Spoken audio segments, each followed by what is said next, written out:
Hello students, my name is Abha and in this lecture we are going to understand how to predict a group, a period and a block for a given element. अब एक एक करके देखेंगे. पहले हम देखेंगे how to determine a period. ठीक है. अब period के लिए you will check the maximum value of n. ठीक है, which is also known as principal quantum number. अब first example जो है हमारे सामने that is of sodium. अब सोडियम का atomic number is 11. So the configuration क्या होगा? It will be 1s2, 2s2, 2p6, 3s1. अगर आप इस एलिमेंट के लिए देखेंगे तो मैक्सिमम वैल्यू जो n की है that is coming as 3. ठीक है. So this particular element that is sodium belongs to third period. Next हमारे पास जो एग्जाम्पल है वो है वेनेडियम का. So the atomic number is 23.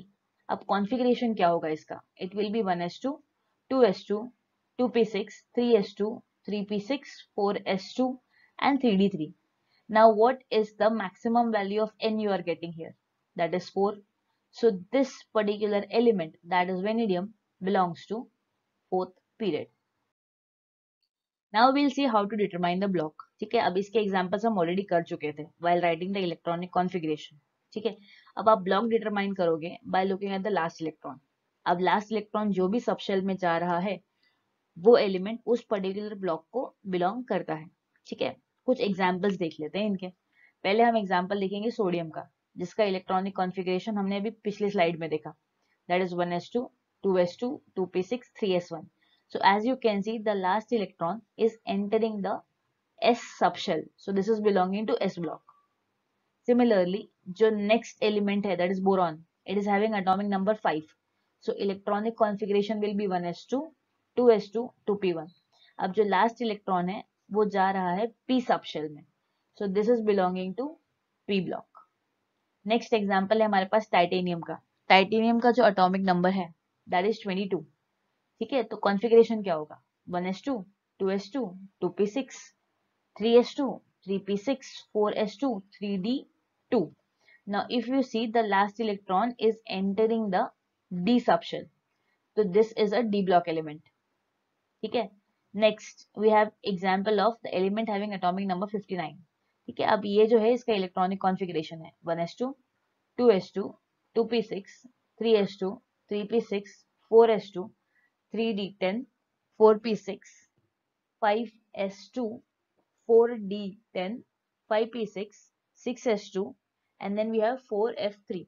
Now as you can see, the last electron is entering the f subshell.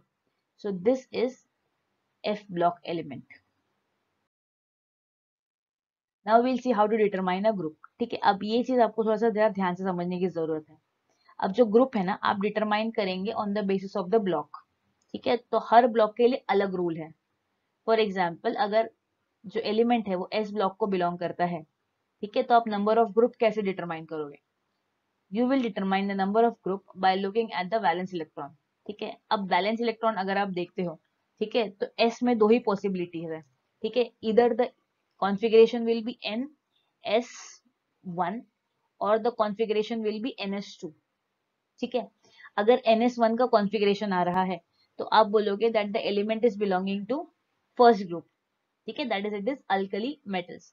But अगर NS2 का configuration आ रहा है तो आप बोलोगे it is belonging to group 2, that is it is alkaline earth metal. ठीक है, एक एग्जांपल देख लेते हैं. Magnesium is having atomic number 12. So configuration is 1s2, 2s2, 2p6, 3s2. अब लास्ट इलेक्ट्रॉन जो है, ठीक है, वहां पे देखिए s में दो इलेक्ट्रॉन गए हैं. ठीक है, since there are two electrons so it belongs to group 2. It's an alkaline earth metal. अब पी ब्लॉक के लिए देखेंगे तो पी ब्लॉक के लिए ना रूल थोड़ा सा चेंज हो जाएगा. ठीक है, तो रूल क्या है पी ब्लॉक का ग्रुप डिटरमाइन करने के लिए? आप देखेंगे कि पी सबशेल में कितने इलेक्ट्रॉन्स हैं और उस नंबर ऑफ इलेक्ट्रॉन्स में आप ऐड कर देंगे 12. अब देखिए, for example we have a element phosphorus. The atomic number is 15. So configuration becomes 1s2, 2s2, 2p6, 3s2, 3p3. अब यहाँ पे p में 3 इलेक्ट्रॉन है तो आप करेंगे क्या? 3 + 12 कर देंगे. ठीक है, जब आप 3 + 12 करेंगे तो आपको ग्रुप नंबर आएगा 15. तो आपको सिंपली देखना है कि p सबशेल में कितने इलेक्ट्रॉन है.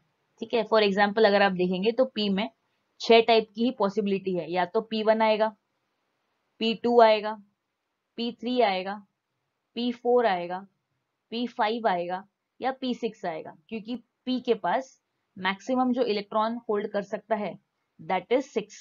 ठीक है, तो अगर इलेक्ट्रॉन एक आ रहा है P सब शेल में तो 12 प्लस 1 करेंगे। ठीक है, तो कौन सा ग्रुप हो गया ये 13।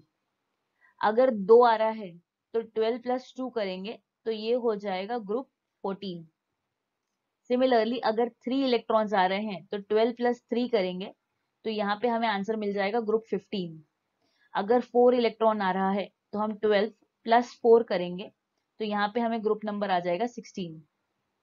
सिमिलरली अगर हमें 5 इलेक्ट्रॉन्स मिले हैं तो आप 12 प्लस 5 करोगे तो ग्रुप नंबर आ जाएगा 17। एंड अगर आपको 6 इलेक्ट्रॉन मिले हैं, ठीक है, तो यहाँ पे आप 12 प्लस 6 करोगे तो आपको मिल जाएगा 18 ग्रुप। ठीक है, तो this is a inert gas और नोबल गैस। ग्रुप 17 अगर आ रहा है तो इट इज हैलोजन। ग्रुप 16 अगर आपको आ रहा है तो दिस इज चैल्कोजन और ऑक्सीजन फैमिली भी बोलते हैं। अगर 15 आ रहा है तो this is called as pnictogens. अगर ग्रुप 14 आ रहा है तो it's a carbon family. And अगर ग्रुप 13 आ रहा है तो it is a boron family. Now will see क्या है डी ब्लॉक के लिए formula. You have to add the electron in ns as well as n-1 d subshell. ठीक है, आपको क्या करना है, ns के इलेक्ट्रॉन देखने हैं और n-1 d के इलेक्ट्रॉन देखने हैं और दोनों को ऐड कर देना है। For example we have vanadium. अब वेनेडियम का कॉन्फ़िगरेशन क्या है, 1s2 2s2 2p6 3s2 3p6 4s2 3d3। अब इस एलिमेंट के लिए what is the value of n? n is the principal quantum number, so n is 4। ठीक है, और अगर मैं पूछूं n-1 क्या होगा तो आंसर आएगा 3। ठीक है, तो आपको देखना है ns एंड n-1 d, मतलब आप देखेंगे 4s और 3d के इलेक्ट्रॉन। ठीक है, तो जैसे कि आप देख रहे हैं 4s में 2 इलेक्ट्रॉन है एंड 3d में 3 इलेक्ट्रॉन है। ठीक है, अगर आप दोनों का एडिशन कर देंगे, ठीक है, तो the answer will come as 2 + 3 that is 5।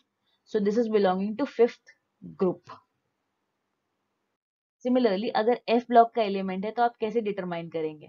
ठीक है, अब ये तो काफी आसान है, because we know that the element which is having atomic number 58 to 71 they are called lanthanides। ठीक है, हमने अभी पढ़ा था कि lanthanides जो होते हैं इनकी पोजीशन क्या होते हैं, they belong to group 3 and period 6। And अगर आपको ऐसा एलिमेंट दिया जा रहा है जिसका एटॉमिक नंबर 90 to 103 के बीच में आ रहा है तो आपको पता है इट इज एन एक्टिनाइड। ठीक है, अब एक्टिनाइड की पोजीशन क्या होती है, it is group 3 and period 7। So they both belong to third group. तो हम लोगों ने देखा कि इसलिए आप group period and block determine कैसे करेंगे। पहले आप लिख दीजिए electronic configuration.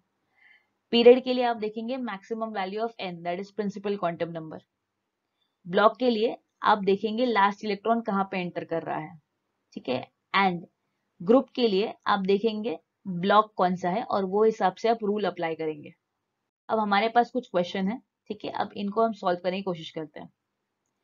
We have this 4 examples. ठीक है, माय सजेशन इज प्लीज आप अपना वीडियो पॉज कर दीजिए, यहाँ पे आप इनकी इलेक्ट्रॉनिक कॉन्फ़िगरेशन खुद से लिखिए, block period and group determine कीजिए एंड फिर आंसर क्रॉस चेक कीजिए।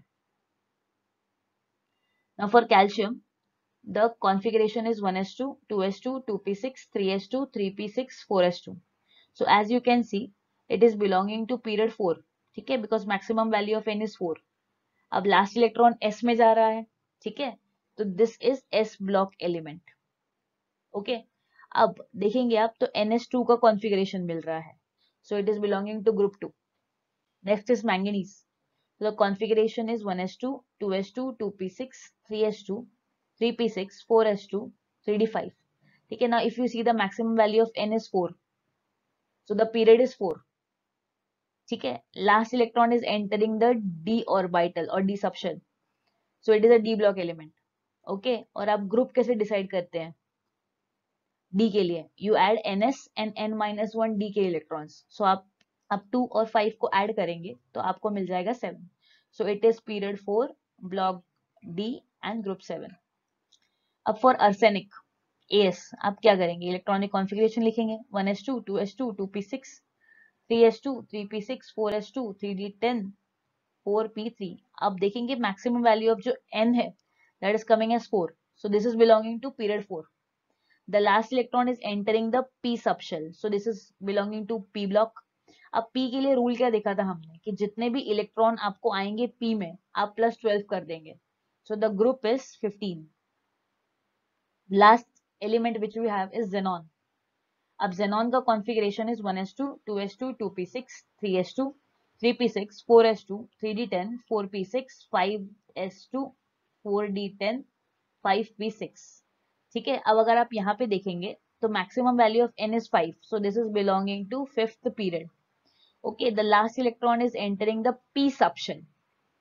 So it is a p block element. And अगर p में जाता है तो हमने बोला कि जितना भी इलेक्ट्रॉन p में है, ठीक है, +12 कर दीजिए. So 6 + 12 comes as group 18. Now we'll see how to write the IUPAC nomenclature for the element having atomic number greater than 100. अब आपको पूछा जाता है नेम एंड आपको पूछा जाता है सिंबल. ठीक है. अब आप याद कैसे करेंगे? For the name you need to remember the root. ठीक है. फॉर 0 के लिए you have the root word nil. ठीक है. For 1 you have the root word un. For 2 you have bi. 3 के लिए ट्राई है. 4 के लिए क्वाड है. 5 के लिए पेंट है. 6 के लिए हेक्स है. 7 के लिए सेप्ट है. 8 के लिए ऑक्ट है एंड 9 के लिए एन है. ठीक है. And for the abbreviation for the symbol आपको क्या करना है, ये जितने भी रूट वर्ड हैं सबका फर्स्ट अल्फाबेट ले लीजिए. ठीक है. तो यहाँ पे आप देख रहे हैं सबका फर्स्ट अल्फाबेट आ गया है. अब हम एक क्वेश्चन सॉल्व करते हैं. ठीक है. What if we want to write the IUPAC name for the element having atomic number 106. ठीक है. अगर आप देखेंगे तो 1 के लिए रूट वर्ड क्या होता है, इट इज उन. ठीक है. For 0 the root word is nil. For 6 the root word is hex. तीनों का रूट वर्ड लिखना होता है एंड उसके बाद में आपको एक सफिक्स ऐड करना होता है which is EM. So the name of the element becomes उन नील हेक्सियम. एंड अगर आपको सिंबल पूछा जाएगा तो आप क्या करेंगे, जितने भी रूट वर्ड हैं सबका फर्स्ट इनिशियल लिख देंगे, दैट इज UNH. बट ख्याल रखेंगे जब भी आप सिंबल लिखते हैं तो फर्स्ट लेटर इज कैपिटल. ठीक है. And all the other letters are small. We have next example. What if we want to write the name for the element having atomic number 113? अब 1 के लिए जो है the root word is un. For again 1 we have un. Okay. For 3 we have try. और हमको पता है कि रूट वर्ड लगाने के बाद हमें ईएम लगाना होता है. तो the name becomes un trium. And the symbol becomes UUT. Again U capital, बाकी का UNT small.